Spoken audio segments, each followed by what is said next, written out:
by my administration, a ceasefire and a hostage deal has been reached by Israel and Hamas, the elements of which I laid out in great detail in May of this year. This plan was developed and negotiated by my team and will be largely implemented by the incoming administration. That's why I told my team to keep the incoming administration fully informed, because that's how it should be, working together as Americans. This will be my final address to you from the American people from the Oval Office, from this desk as president. And I've been thinking a lot about who we are and maybe more importantly, who we should be. Long ago in New York Harbor, an iron worker installed beam after beam, day after day. He was joined by steel workers, stonemasons, engineers. They built not just a single structure, but a beacon of freedom. The very idea of America was so big, we felt the entire world needed to see. The Statue of Liberty, a gift from France after our Civil War. Like the very idea of America, it was built not by one person, but by many people, from every background and from around the world. Like America, the Statue of Liberty is not standing still. Her foot literally steps forward atop a broken chain of human bondage. She's on the march, and she literally moves. She was built to sway back and forth to withstand the fury of stormy weather, to stand the test of time because storms are always coming. She sways a few inches, but she never falls into the current below. An engineering marvel. The Statue of Liberty is also an enduring symbol of the soul of our nation. A soul shaped by forces that bring us together and by forces that pull us apart. And yet through good times and tough times, we've withstood it all.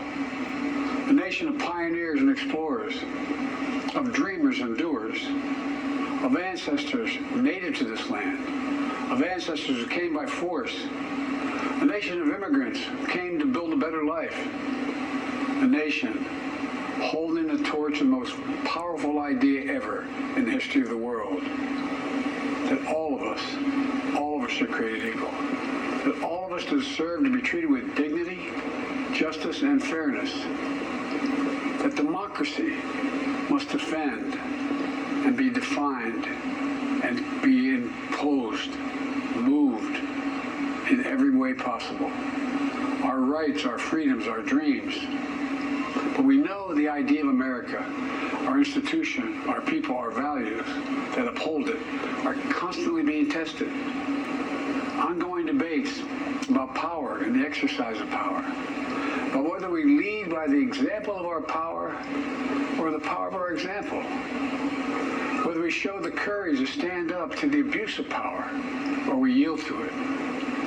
After 50 years at the center of all of this, I know that believing in the idea of America means respecting the institutions that govern a free society, the presidency, the Congress, the courts, a free and independent press, institutions that are rooted, they just might not reflect the timeless words, but they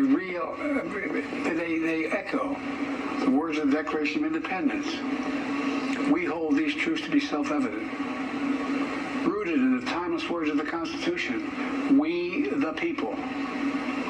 Our system of separation of powers, checks and balances, it may not be perfect, but it's maintained our democracy for nearly 250 years, longer than any other nation in history that's ever tried such a bold experiment. In the past 4 years, our democracy has held strong, and every day I've kept my commitment to be president for all Americans through one of the toughest periods in our nation's history. I've had a great partner in Vice President Kamala Harris. It's been the honor of my life to see the resilience of essential workers getting us through a once-in-a-century pandemic, the heroism of service members and first responders keeping us safe, the determination of advocates standing up for our rights and our freedoms instead of losing their jobs to an economic crisis that we inherited millions of Americans now have the dignity of work. Millions of entrepreneurs and companies creating new businesses and industries, hiring American workers, using American products. And together, we've launched a new era of American possibilities. One of the greatest modernizations of infrastructure in our entire history, from new roads, bridges, clean water, affordable high-speed internet for every American. We invented the semiconductor, smaller than the tip of my little finger, and now is bringing those chip factories and those jobs back to America where they belong, creating thousands of jobs. Finally, giving Medicare the power to negotiate lower prescription drug prices for millions of seniors. And finally, doing something to protect our children and our families by passing the most significant gun safety law in 30 years and bringing violent crime to a 50-year low. Meeting our sacred obligation to over 1 million veterans so far who are exposed to toxic materials, and to their families, providing medical care and education benefits and more for their families. You know, it will take time to feel the full impact of all we've done together. But the seeds are planted, and they'll grow and they'll bloom for decades to come. At home, we've created nearly 17 million new jobs, more than any other single administration in a single term. More people have health care than ever before. And overseas, we've strengthened NATO. Ukraine is still free. And we've pulled ahead of our competition with China. And so much more. I'm so proud of how much we've accomplished together for the American people. And I wish the incoming administration success, because I want America to succeed. That's why I've held my duty to ensure a peaceful and orderly transition of power, to ensure we lead by the power of our example. I have no doubt that America is in a position to continue to succeed. That's why my farewell address tonight, I want to warn the country of some things that give me great concern. This is a dangerous concentration, and that's a dangerous concentration of power in the hands of a very few ultra-wealthy people. And the dangerous consequences if their abuse of power is left unchecked. Today, an oligarchy is taking shape in America of extreme wealth, power, and influence that literally threatens our entire democracy, our basic rights and freedoms, and a fair shot for everyone to get ahead. We see the consequences all across America, and we've seen it before.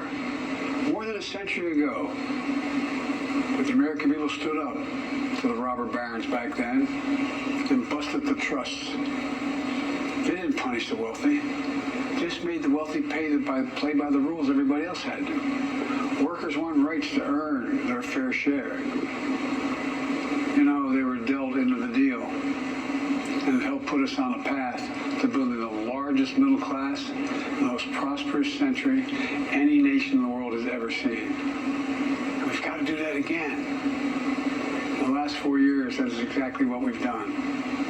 People should be able to make as much as they can, but play by the same rules, pay their fair share of taxes. So much is at stake. Right now, the existential threat of climate change has never been clearer.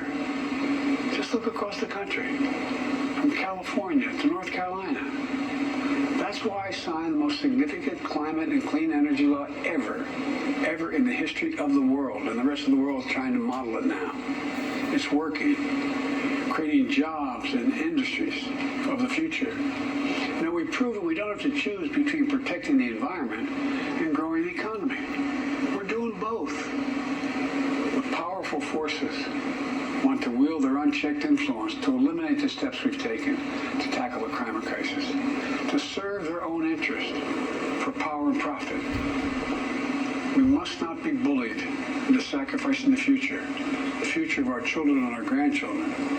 We must keep pushing forward and push faster. There's no time to waste. It's also clear that American leadership in technology is an unparalleled source of innovation that can transform lives. We see the same dangers of the concentration of technology, power, and wealth.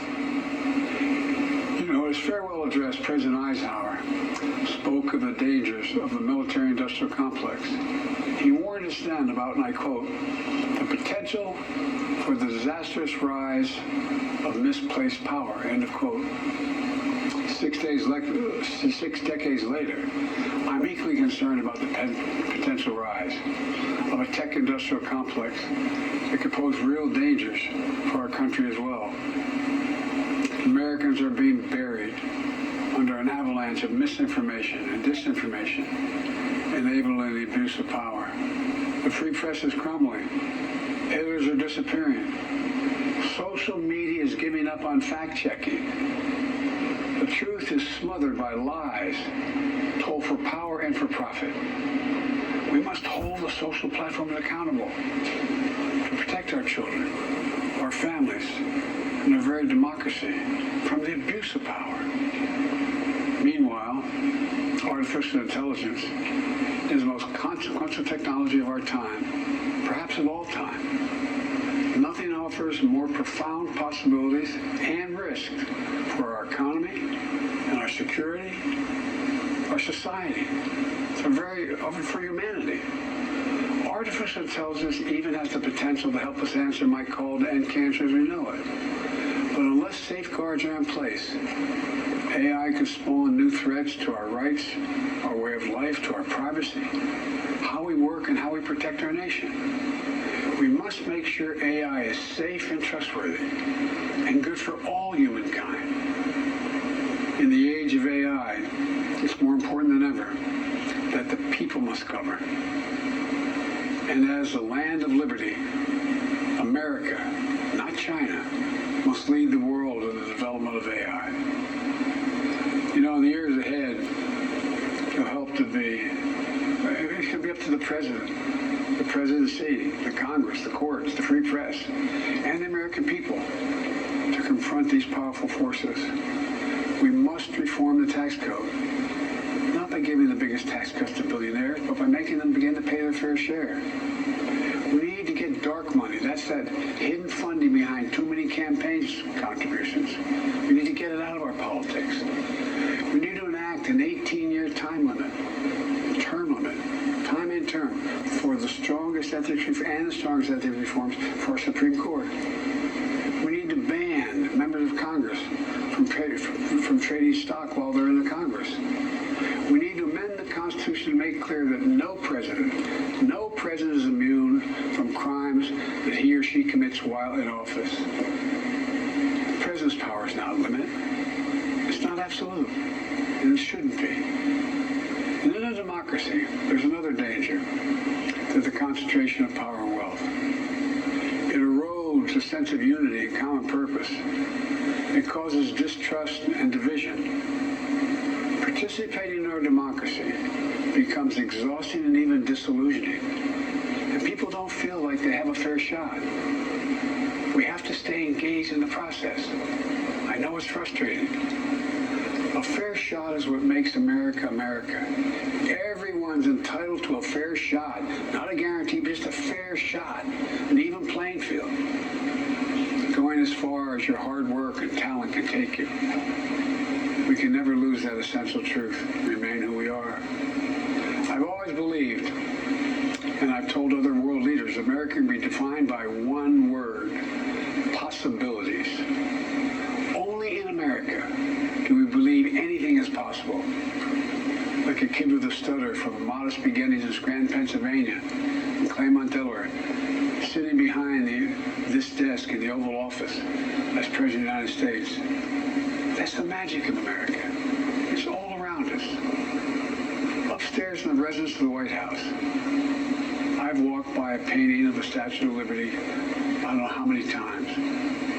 In the painting, there's several workers climbing on the outstretched arm of the statue that holds the torch. It reminds me every day I pass it of the story and soul of our nation and the power of the American people. There's a story of a veteran. This is a veteran, a son of an immigrant, whose job was to climb that torch and polish the amber panes so rays of light could reach out as far as possible. He was known as the keeper of the flame.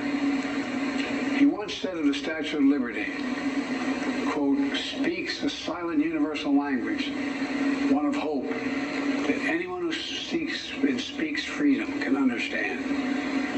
Yes, we sway back and forth to withstand the fury of the storm, to stand the test of time.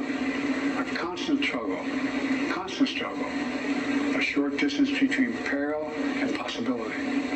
But what I believe is the America of our dreams is always closer than we think. It's up to us to make our dreams come true. Let me close by stating my gratitude to so many people, to the members of my administration, as well as public service and first responders across the country and around the world. Thank you for stepping up to serve. To our service members and your families, it's been the highest honor of my life to lead you as Commander-in-Chief. And of course to Kamala and our incredible partner, the historic Vice President. She and Doug have become like family, and to me, family's everything. My deepest appreciation to our amazing First Lady who's with me in the Oval today. For our entire family. You're the love of my life and the lives of my love. My eternal thanks to you, the American people. After 50 years of public service, I give you my word. I still believe in the idea for which this nation stands. A nation where the strengths of our institutions and the character of our people matter and must endure. Now it's your turn to stand guard. May you all be the keeper of the flame. May you keep the faith. I love America. You love it too. God bless you all. And may God protect our troops.